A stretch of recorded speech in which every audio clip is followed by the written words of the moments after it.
Artistic expression is at the foundation of who we are as a global community. It has the power to transcend and transform. Skyline College Creative Arts introduces you to creative thought leaders in the visual and performing arts as they share their personal and professional journeys, providing insight into the creative process, illuminating career pathways, and shining a spotlight on the impact of creative arts in cultural and social movements. Skyline College takes you inside the revolutionary realm of creative arts. Join us as we go behind the curtain.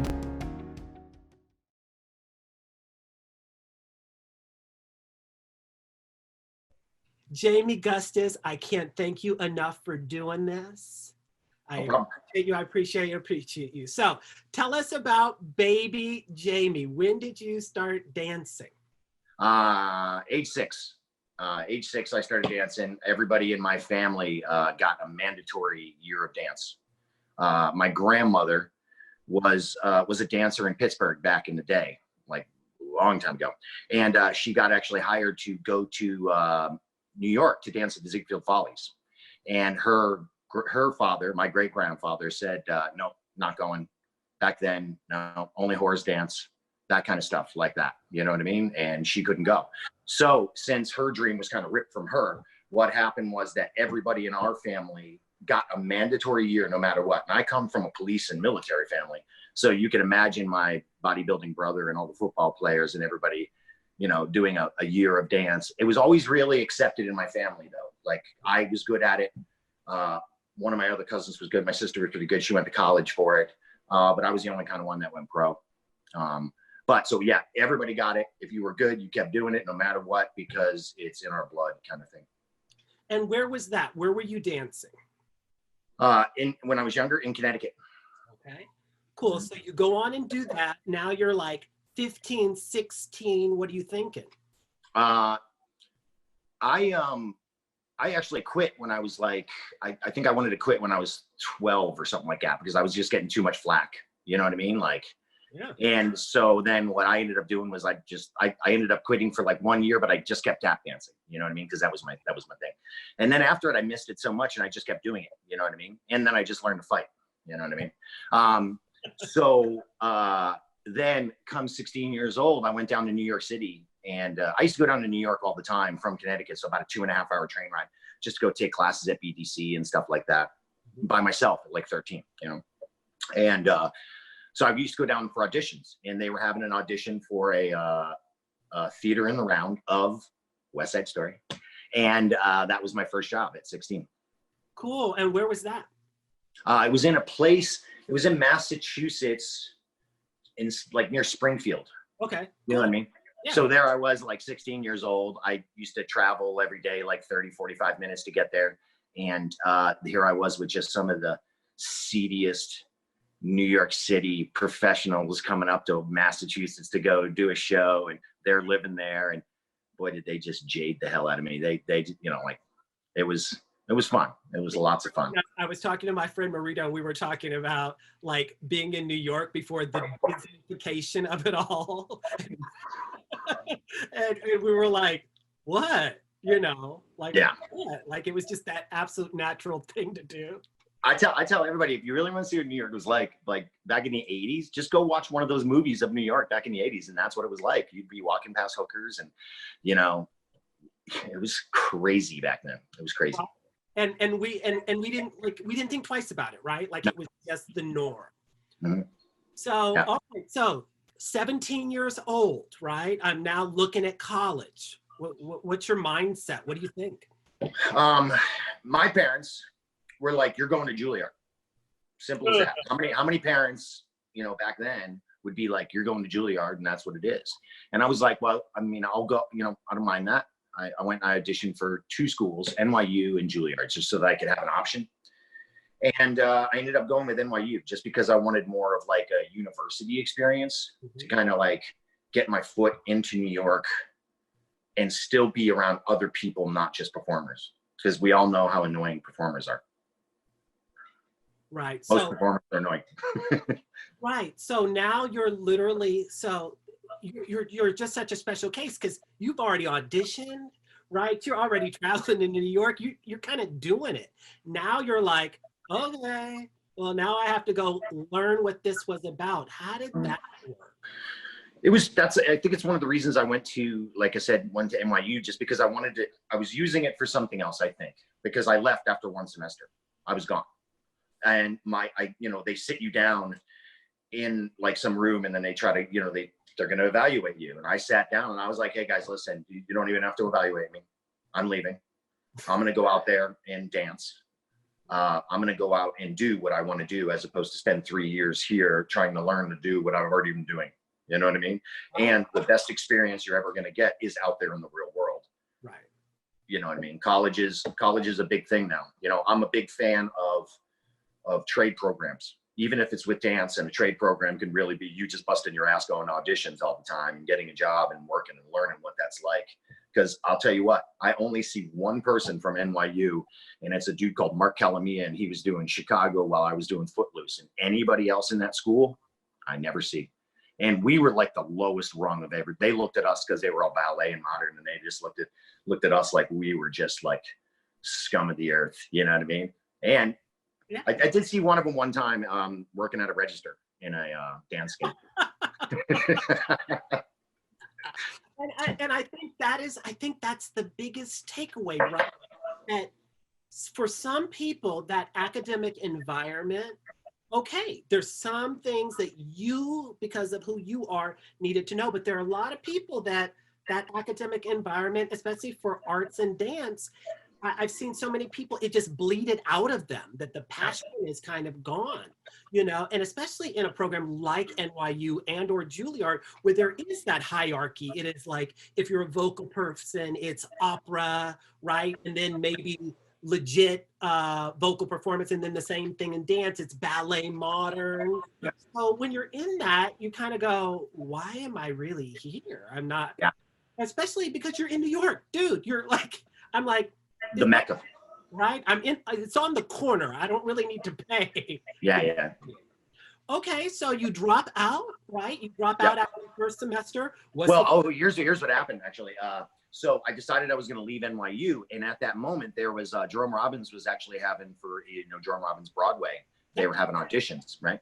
And this audition that I went to, actually, I think Equity ended up making new rules about auditions because of what they did to us that day, and it was like 1991 or something like that. And so I go to the audition, 500 people. You start off doing just like little knee jumps across the room to get rid of, you know what I mean? And you whittle yourself down. And then we started learning choreography from Jerome Robbins Broadway. We learned one number from like On the Town, which is not easy. And then we learned another number, and then another number, and then another number, and another number. And they kept cutting people down.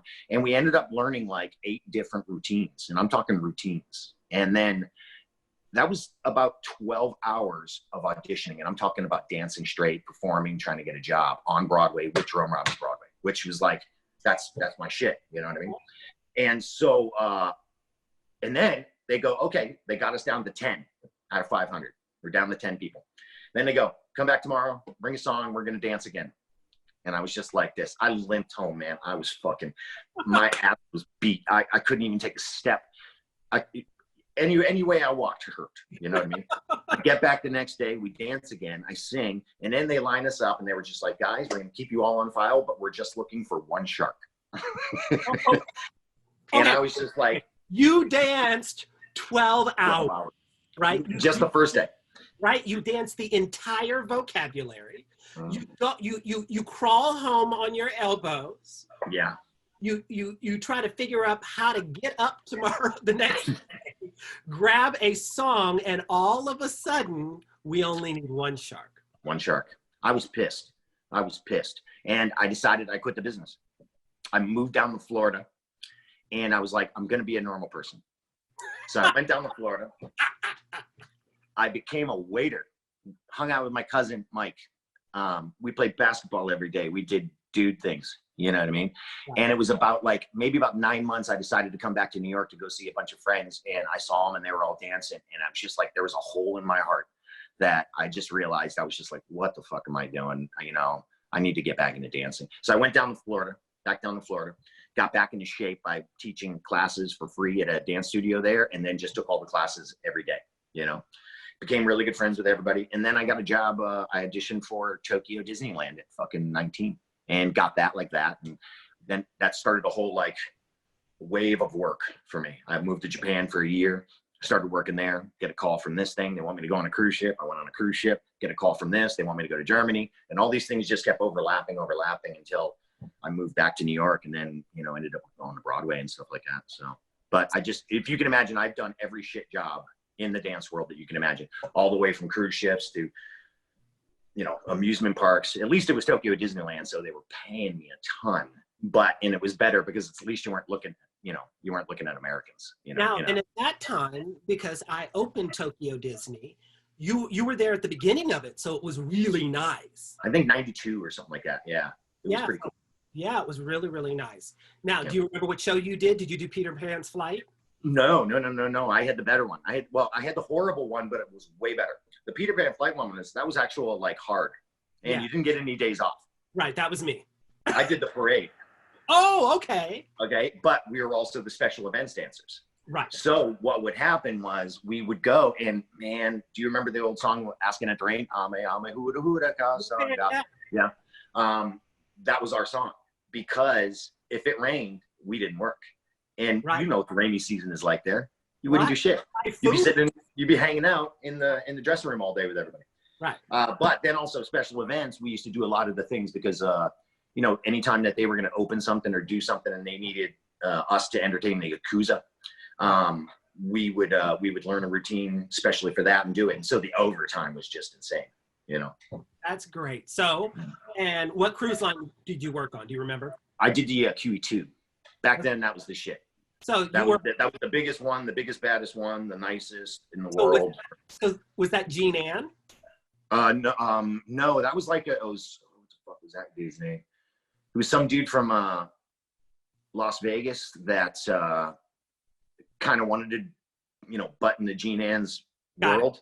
I got it. Did like 1 year and couldn't handle it. And that was the year I was on. I got kicked off twice, by the way. I can probably like 2 different captains. Why?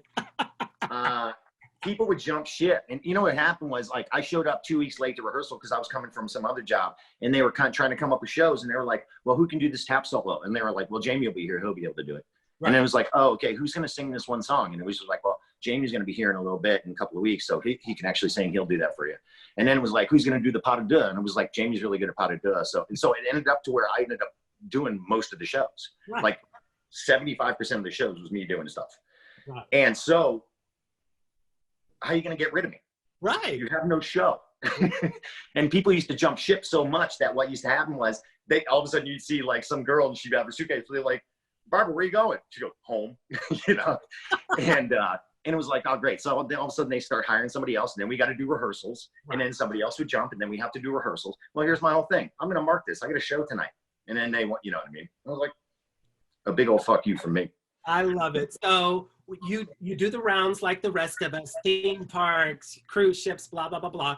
You get back to New York. What is the first, what's your first big gig in New York?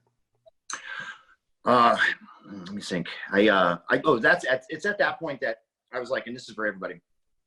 Dancing was amazing. Dancing is amazing. Like when I was at NYU, I wasn't great at ballet, but I got better at ballet. But it didn't really matter to me, you know what I mean? Because I could still, dance. I just was not going to be, I'm not doing Swan Lake or anything like that, So I got back, I did that. And then I got hired for Eric Hawkins' Modern Company when I was at NYU. And I turned it down because it was $250 a week. Right. And that's dancing all day. And I was just like, I need a job for this job. Right. And I was like, you know what? I need to learn to sing. Yeah, I really need to learn to sing. And then I started singing. And then I would see that, and the singers and the dancers made more. And then I was like, yo, I think I gotta learn how to act because they're getting paid more.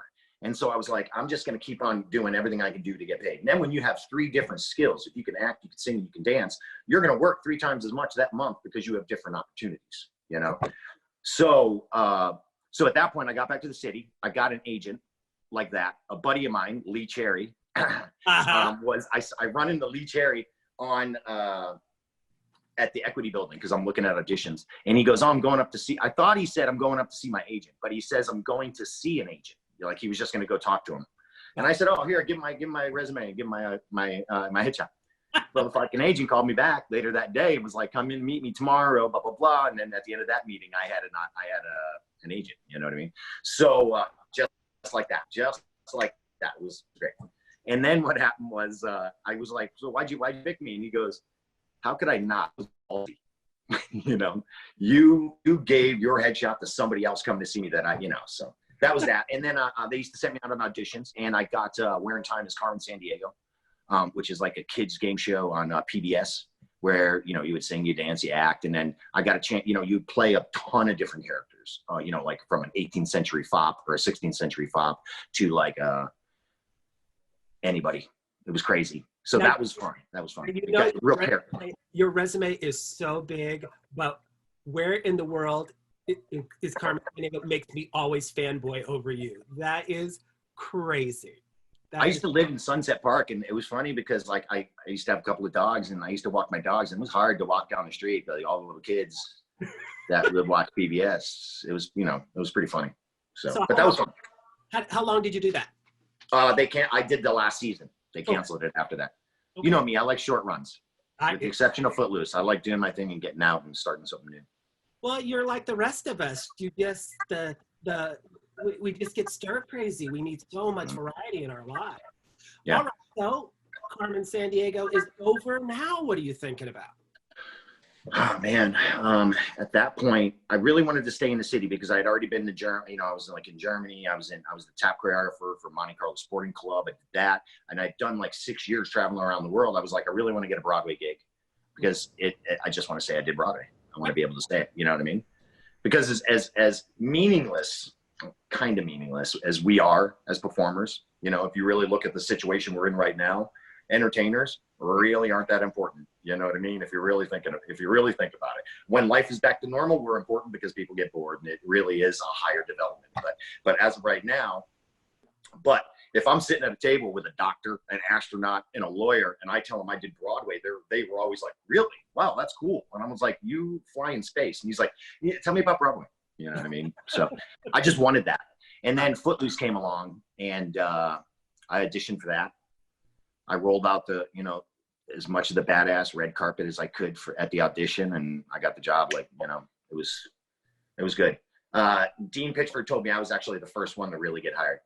Really? Because as soon as you walked in the room, he goes, we knew we had to have you in this show because they wanted that real they wanted realer people, right? As opposed to like, they wanted real people. When we're talking about that, you always just seemed very natural at it. It wasn't overworked, overdone. You just seemed very natural at it. Do you think that doing West Side led to that? Do you think that you learned those skills there to get you to Footloose? Yeah, because it really let me trust in myself. Mm-hmm. Even though we're all, and especially I did it a lot, you're always trying to be whatever you think other people want. Right. But it really does, after a while, teach you how to just trust in yourself and be more yourself, because it really is you that they want.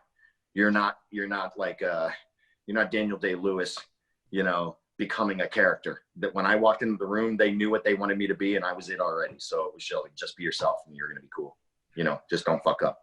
Right. So we've been talking to people about like those situations where they had to figure out like how to overcome things, or like what was your most challenging moment. Like I don't know if you were on earlier, but it was Ty and Debbie Knotts. I know Ty and Debbie. I know you do. I've been in their place in Tahoe. It's amazing. Right. I'm supposed to give them your phone number, so I'm asking you now. Yeah.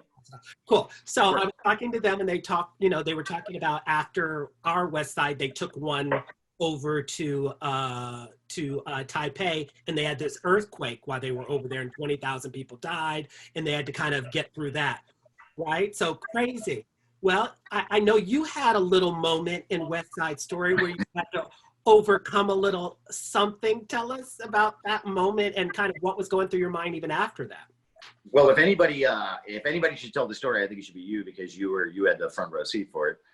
You were on stage with me. And as per our conversation, I think I sprayed you with blood. I'm not sure. But yeah, we were doing the Rumble, and me and Vince and Zamora, amazing. And we were doing the Rumble. Something happened. I don't know. All of a sudden, I had a knife sticking in my hand. So I actually have my finger is kind of weird because of that, the surgery. I had it in Hawaii. I don't know if you can see it. The scar goes all the way up. Well, apparently the knife stuck in my hand, and when it did, I yanked it away so fast that I pulled the knife out of his hand. And in the process of doing that, whoever was at this area, which I think you were right there, got shellacked with my blood. And and then at that point, I'm just looking at my blood, my fingers bleeding all over the place. I'm still holding the knife. I remember that. And I was just waiting for Vincent to get a knife back or something. And the Rumble, the counts in the Rumble are probably the most difficult thing to count in musical theater, because you're jumping from 4s to 2s to 7s to, it's impossible to get back on. But I got back on just for one of the little things to where you do the jump to where I clamp him around the chest and slide down to his feet and trip him. Mm-hmm. And then Tony kills me and blah, blah, blah, and all that kind of stuff. But I think one of the things from your story is that like they had actually closed the curtain already, and we were just trying to finish the scene, but they had closed it already because it was a bloodbath. So it was an interesting thing. I love those kind of situations. I love that because you really find out what you're made of. And I always love a good test. And that was a test on how not to go, and then just, run off stage. And I think what was the most frightening thing about that is those knives were plastic. No, they were real knives. They just dulled the edges. Dulled the edges. Yeah, they did. No, not even the edges because they weren't sharp, but they just dulled the point. Right. You take a piece of metal and you stick it into something with enough force, it's going in, so that's what happened to me. And I think what was even the funniest part is when you were like, I think you froze.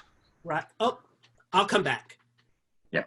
Okay. So I think in one of the most. Wait, yeah. Okay. So I think even one of the more interesting thing was like we said, that you had been cut, the blood is splattering. I am not as fabulous as you because I'm frozen, covered in blood. And bring it in the curtain. And then of course, anybody's right comes on and just slides in the blood. Right. So it slips. Right? I did see that. Yeah, she slips in the blood and she's laying in it. Right. Welcome to live theater. And how long were you out? Well,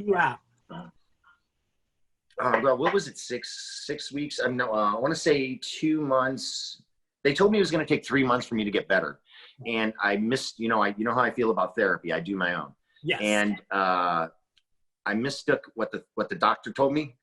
He had said, because they had this thing wrapped on my thing, and they put a rubber band, and I had to like exercise it and stuff. And he was like, just 8 to 10 times a day, that many reps. And I was just like, oh, okay, 8 to 10 times a day, I have to do at least 10 reps. And basically he was telling me, he goes, no, I meant do it once a day, 8 to 10 times. And I was just like, oh shit, well, that's not what I'm doing. And I think I recovered within 2 months, like good to go. Right. And the best part was I still remember going back, and we had to do a run through with me, and right. Everybody was just watching me, like waiting for me just to suck, right. Like to be out of shape or something like that. And all I did when I was recouping, I remember I was playing, I can't remember what game station it was at the time, but Need for Speed had just come out, and me and my brother were just playing Need for Speed for 2 months straight. I didn't do a damn plie. And then I got back, and everybody was like, were you taking ballet classes? And I was just like, no. Whole lot of drinking and a whole lot of playing video games and a little something else. All right. So, yeah. So now we move on to Footloose on Broadway. Okay. Tell us what it was like to actually create a character, getting on that Broadway recording, originating something. It's cool when you're in the beginning. Like a lot of this stuff, once again, during Footloose, it was one of those things to where people were like, who wants to climb this 100-foot rope and climb all the way to the top? Me, I will. Who wants to do it? Me, I'll do it. Who wants to roller skate? Me, I don't roller skate, but I'll learn, and it was fun because and especially with AC, who is the choreographer, he liked me because I always put out a lot. I put it out hard. Now, he was one of those that, you know, had been teaching. I wasn't sure if it was at Broadway dance or steps or whatever. So he had his inner circle, right? Yeah. I'm assuming a lot of those, especially the boys, came from his classes. So that was big for you to get in. Were you one of his class kids? No, I never met him before. He took everybody that was his clique to, you know, to there. I definitely felt it because they also did the whole workshop too before. Right. But when they do the workshop, they didn't guarantee everybody was going to be in the Broadway show. Everybody had to re-audition and all that kind of stuff again. But then everybody from his clique made it in, and then it was like all these folks and me, and I didn't know any of them because I've been traveling all over the world and doing my own thing, that I'm not in that circle. So it was definitely kind of weird in the beginning, but you know, I work hard, right? And people respect that, and you know, so it didn't take long to, you know, that, so, you know. So you're like me. I think you're a little less than me. I'm the king of 18 months. I can tell you I did 10 shows. The longest was 18 months. So 4 years in Footloose. What was that like? Well, once again, I mean, you know, when you're doing stuff, you know, I used to put out 100% every show. Nobody ever accused me of phoning anything in ever. Well, when you do that, injuries happen all the time, you know. So I even missed the opening because when we were at the Kennedy Center doing 10 out of 12s, I was practicing roller skating so much and trying to come up with really cool things to do instead of just skate around. So I'm like trying to teach myself how to do donkey kicks with the roller skates on and all kinds of things, and doing jumps. And a buddy of mine had done Starlight, so he's trying to tell me over the phone like how to do something, you know, and make it look cool. And I'm, you know, I'm doing all these things. I was like, man, my knee's hurting. I went to the doctor. He told me I had a spiral fracture inside the marrow of my bone inside my leg. And so he's like, I'm like, really? I was like, I could use some time off, but I don't need that. He goes, no, you haven't. It's bad. He goes, I'm glad you came in, because if you had kept on doing all that stuff, your leg would have shattered. A spiral fracture, it just would have, you know. So I got time off for that. So, you know, another, you know, 2 months of good behavior, and then get back on. And then it always seemed to happen where I'd always get like a little bit of rest. You know what I mean? Because one time I'm doing Spanish Web, they're spinning me so fast, I burst every blood vessel in my eye. So I had literally dark red eyes for a while. And then so, you know, I don't play, and I'm like, you spin me that fast again, I'm gonna fuck you up. Okay. and so they start spinning me slower, trying to do it. And so as I'm doing the Spanish Web, and I got like, as I'm doing the Spanish Web, you take one arm away. Right. So you're just spinning centrifugal force, but I don't have enough centrifugal force, torque, to keep my legs up. So I'm trying to keep my legs up, and I pulled my rib from my sternum to where it popped out. It literally ripped the cartilage in my thing. And I did 4 shows after that with my rib like that. And everybody would be like, what's that clicking? I'm like, that's my rib. So I'm going to say that Footloose was the one that said that your body was so jacked up and so broken that you thought, maybe I should go try something else. Yeah. You know, that was the one that kind of got me out of theater, because they, you know, like I said, you know, they wanted me to do Wicked. They wanted me to do Hairspray and stuff like that. And at that point, you know, I had my band. I was playing all over the city, and I wanted to do something different. So I started working at a recording studio for free for like 6 months to learn. And they kept asking me to do that. I'm like, no, I got enough money. You know, I'm like, I don't want to do it. And that's when I started working at the recording studio. But then I was still doing stuff. I just didn't want to do theater. I was still doing acting. Right. And some singing stuff. But yeah, no more. Right. So how do you put a band together? You're working like crazy shows. Like, how do you get a band going? I had a buddy when I came back from Monte Carlo. These 4 mariachi guys were teaching me how to play guitar, and so use the force, kids, use the force. So I got back from the city, and I got back to the city, and I was like, I want to take one lesson. I'm not a lessons guy. I'm a more teach it myself kind of guy, but lessons will help. So I took one lesson, and I opened up the Village Voice, and I went like that, and then I called that guy, and that guy was Joe Tadero, my guitarist forever. And then, so he's a musician where he knows tons and tons of people. And then you would just hang out with musicians, and then people would be like, wow, It got to the point to where I rented an apartment in Park Slope, in Sunset Park, from a guy who was playing music. All of a sudden, knock on the door. He's the owner of the building. He's like, I was downstairs. I heard you playing. I played bass, and then next thing you know, he was my bassist, and, that kind of way, Okay. So now, like we do, we make so much money, we hoard it. So now we can pick and choose what we want to do. Well, I did, but so now we get to that point where, all right, are you gonna really do the music thing, or are you gonna just try to pay the bills? What happens next? So there were a few other things that I got asked to do a show to where I played Jim Morrison, and we were doing this was in the beginning of the theater immersion kind of thing. Right. To where they wanted me to play Jim Morrison for some theater, and where they were going to make it like it was the Whiskey A Go-Go in 1966. You know what I mean? Right. And so I still kind of did stuff like that. That show kind of went just because the Doors. So one of the producers ended up suing, and then the Doors thought that they were going to do the movie version of a Broadway show version of the movie, but this was just more like an immersion theater. I had my Icarus moment, and Icarus, the wings of wax, try to touch the sun, get too close, wax melts, welcome to Earth. I had that one moment. I used to go out to LA all the time, screen testing. Back then Fran Drescher was some big shit, but she used to pick me up at the airport in her car. You know what I mean? Like that kind of stuff. And, I signed a $6 million contract to become the young Hercules for something. Moved to New Zealand for 4 years, and shoot that. And I lost the job to one guy. His name is Ryan Gosling, which always just pisses me off because I still see the guy in SNL. And he's super funny, And so that had that moment. And here I was flying back to New York in first class, just crying my eyes out because I signed that $6 million contract. And, it was one of those moments. I was like, do I want to keep doing this for the rest of my life?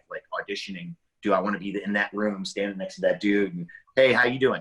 Oh, I got this audition today. I didn't ask you that. I asked you how you were doing. All right. I didn't ask you. I didn't want to be in that mindset anymore. So I was like, I just kept doing the music, and, and that was it. And then eventually all of that stuff kind of faded away, and I was just looking for a new path.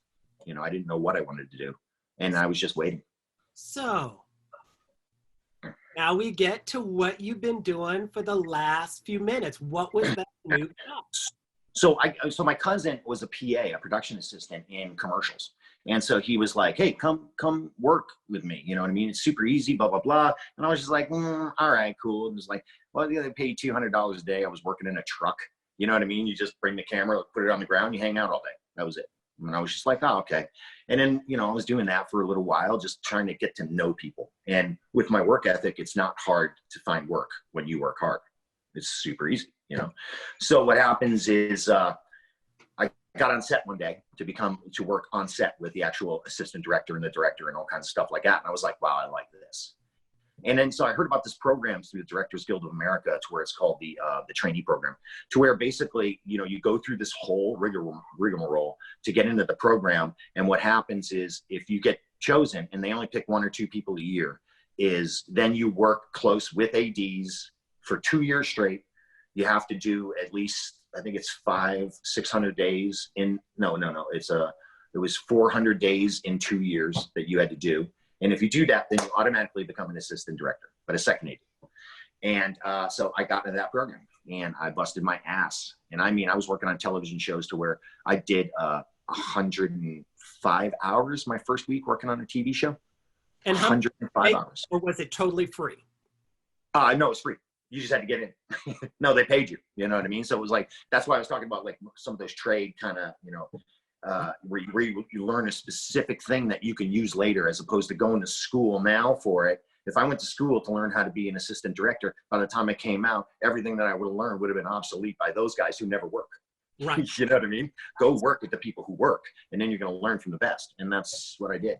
So I've been doing that for, I think I started PAing maybe 8, 9 years ago. And then I got out of the program, I think maybe 4 years ago, and became an AD.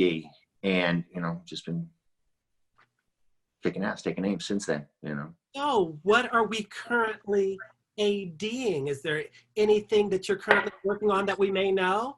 Does that say SNL? Yeah, I do SNL. I do the film unit. So the film unit at SNL is any of the digital shorts you see in between the live stuff. That's what we do. And it's like if ADing in commercials and any other field, any other show is it's like it's like being in the Army or the Navy. You know what I mean? They come in, they take over. The Marines do this, the blah blah blah do this. At SNL, at digital, we're the Navy SEALs of television. That's what I say, because we get a script Wednesday night. Get the script Wednesday night. Thursday we scout, we prep for it, and by Friday morning, come 4 a.m., I'm on set, and we're shooting this thing today.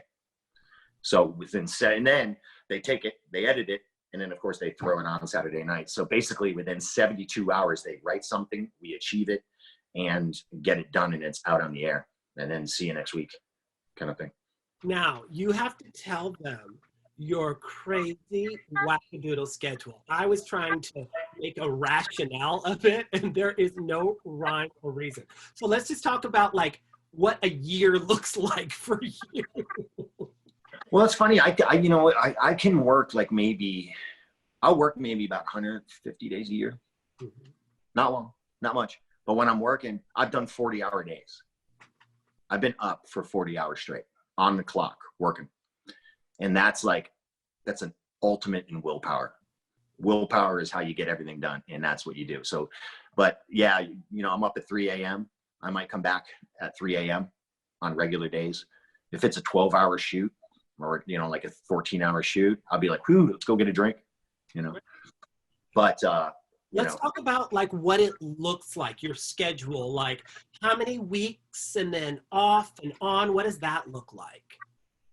Well, their schedule at SNL is it's 22 weeks out of the year. They're all crazy. They change every year. But I also work with other companies and do commercials, so I always fill in that time that I'm not working. So there's, if I could work 5 days a week for 50 weeks, I'd do it. But it's almost physically impossible. It's, you can't work that much. Like I said, I've done 30 days straight to where I'm working 12 hours a day. And after that, you're just like, ugh. But the good part about me is that with the exception of SNL and this other company that I work with, if I don't want to work that day, I just tell them no. Right. I'm just like, nah, I need a day off. But you always tell everybody you're working, because it's better to just have that myth. Have that myth like you're working all the time. You know what I mean? Right. Let them fill in the blanks in their head. You know what I mean? Right. So what are some of your favorite episodes, or some of the most favorite things that you've shot? Oh my God. There's so many, man. There's so many. Well, there's a specific person you really enjoyed working with. Oh my God, Keenan is the best in the world. Keenan is the best. But all of them are.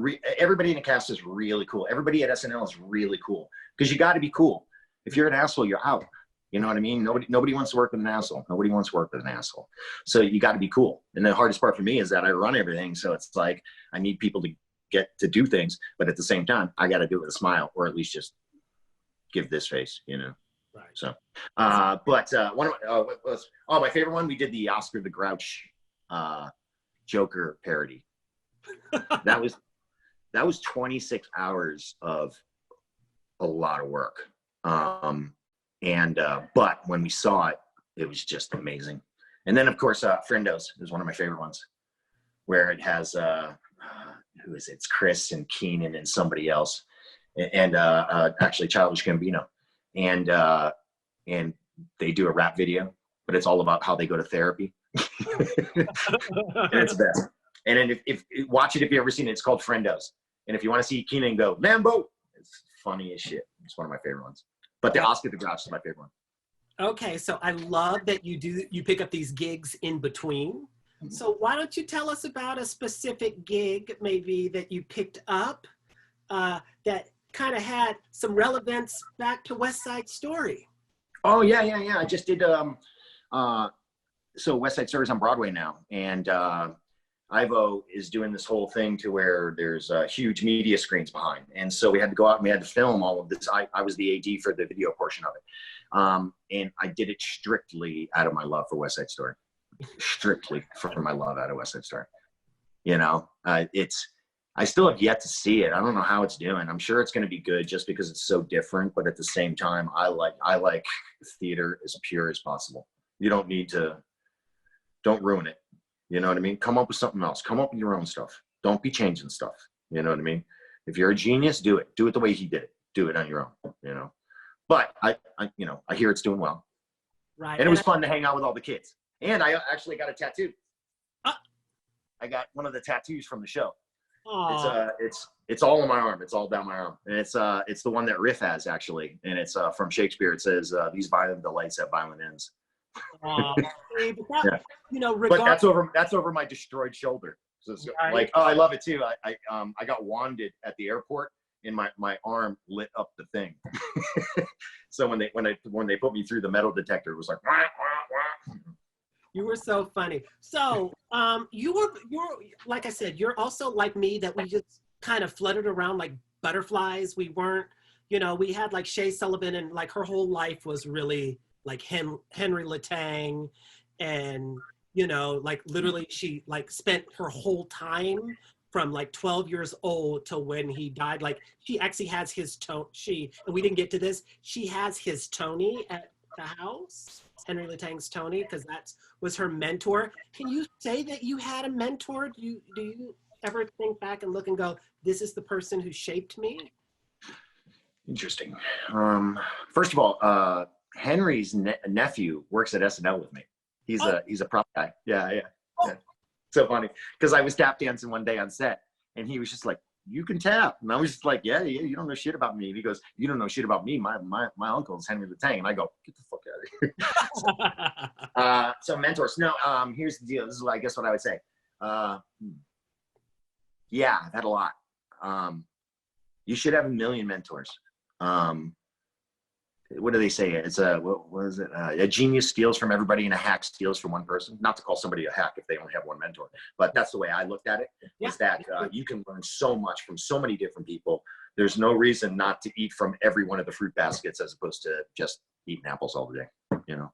So give us a moment. Give us a thought about Alan Johnson. He made you Riff in West Side Story. What did Alan Johnson, one of the best people ever. He passed away recently. But one of the coolest dudes that you'll ever come across, and the nicest, and probably in the theater world. I mean, really, let's think about it. Who has had more of effect on so many different people than Alan Johnson? I can't think of anybody. Because he did so much. He was so cool. And there's really not much you can say other than just say he was the coolest dude in the world.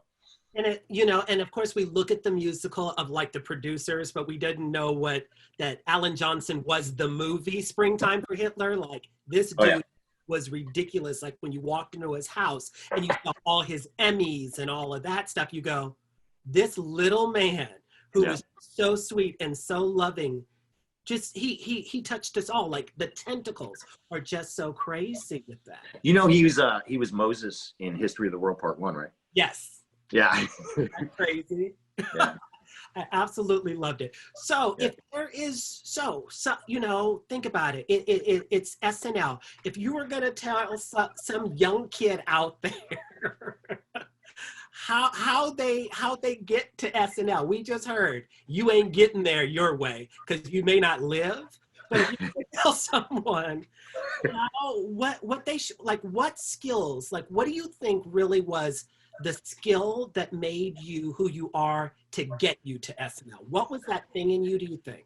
You know what's funny about it is that I'm a great AD, and I'm going to tell you why.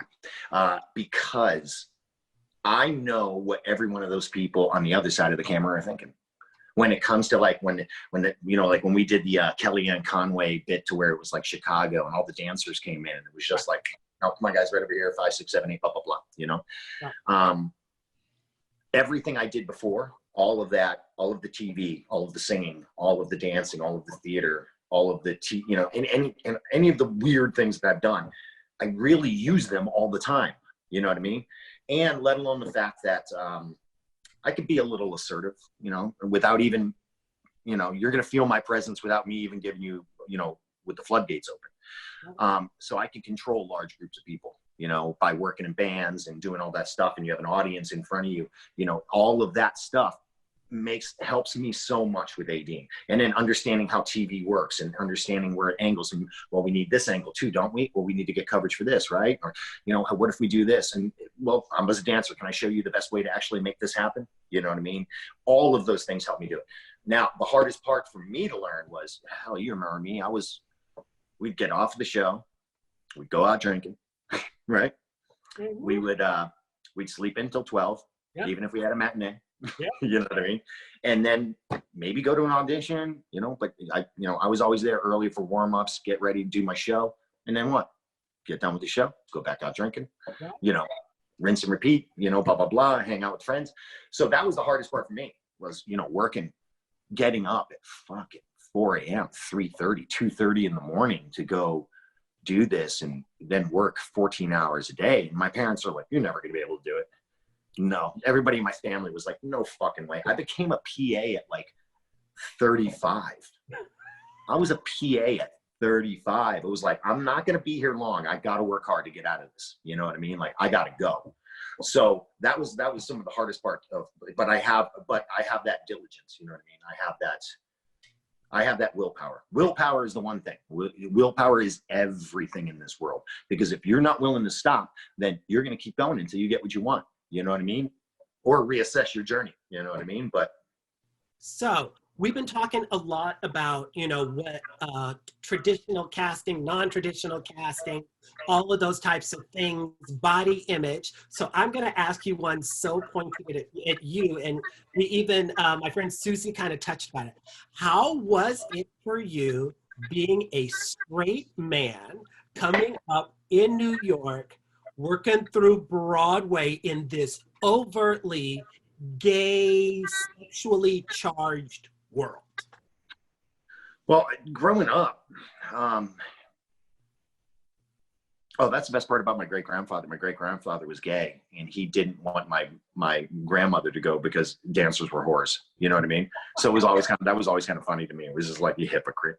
But in my family, gay wasn't a big thing. Like, all of my best, you know, because I was dancing so much, all of my friends were gay. Right. And, you know, when I was even living in the city and stuff, and I would go home for Thanksgiving, I'd probably bring one of my buddies home with me, because his family didn't welcome him that much because he was gay. But at the same time, he would just come home with me. So it's not like I had any kind of, you know, I never had a problem with anybody being whatever you are is what you are.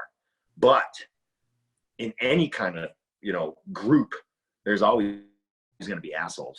Always, you know, 10% are really cool, 10% are just complete assholes. And did I take some shit? Hell yeah. It wasn't easy growing. It wasn't easy being the straight guy. Let's put it that way. It was also one of the reasons I didn't go to Juilliard, because they were talking about me. I ended up doing summer stock with one of the Juilliard guys that taught the ballet audition. And he's like, you're that guy from that audition. And he's like, oh, they're waiting for you. And I was just like, I don't want to put up with this shit. Come on. You know, but it was also one of those things. I remember one time at Broadway Dance Center, I did a class, like 13, 14, something like that. There was this one dude staring at me. And, you know, I was talking to some of the people, and I went to go change, and he followed me in, and he, you know, and I left, you know what I mean? Because he was getting really aggressive. And it was just like, I waited there, and he waited in there for me for like 35 minutes. I waited outside. So, I mean, you had situations like that to where it was like, sometimes it sucked. But other than that, I would rather have gay friends than straight friends any day. Do you think it possibly helped or hindered in your casting? Maybe, you know, I don't, you know, cause like when I got Dean Pitchford made the joke, is like when I was auditioning for Footloose, I was about to sing my song, and there was some noise outside, and they all kind of went like this. And I just went like, you want me to go out there and kick their ass? And they all laughed. And that was just my style. And that became even my character. You know what I mean? So I don't know how to say it, because it's like, you should be using what your advantages are, because nobody out there is me, and I'm not anybody out there. So if you trust who you are and take advantage of that, then you're giving the best product that you can. The best product of yourself. And it's going to have this extra little bit, because they're going to know you're not faking it. People know when people are faking it. You know, if you're faking it, you're not going to make it, you know? And then if you make it when you're faking it and you get there, you're not going to know who the fuck you are anymore. And then next thing you know, you'll have a huge drug habit, and then, you know, you'll be 6 feet under before you know it. So. Well, and I think that's it. We forget that we're not. I think we've, you know, I tell my kids this. I'm using my guitar capo. So I tell my kids this, that we're not singers, we're not dancers, we're not actors. We're storytellers. And when you're fake, we see that. It comes across as so inauthentic. And I think that that's what I wanted them really to hear from you, that all you did was show you at 300%. And if people really don't want you, cool. Somebody really wants it though. Yeah. You didn't spend a lot of your time trying to fit, you know, to be so malleable and trying to fit in different boxes. You kind of were who you were. And so, and because I think you were so passionate and real about that, you worked and you did very, very well. Jamie, I absolutely love you. Thank you so much for coming and doing this for me. You are a rock star like no other. Nah, you are. You have a good night, and we're going to let you go. Ladies and gentlemen, that's Jamie Gustus. If you want to look up amazing things, and of course, I'm going to put you on blast. Follow him on Instagram. It's crazy. Please do not do any of the things that he does on Instagram. Do not. Well, thank you so much. Absolutely. We loved having you. Thanks. Bye.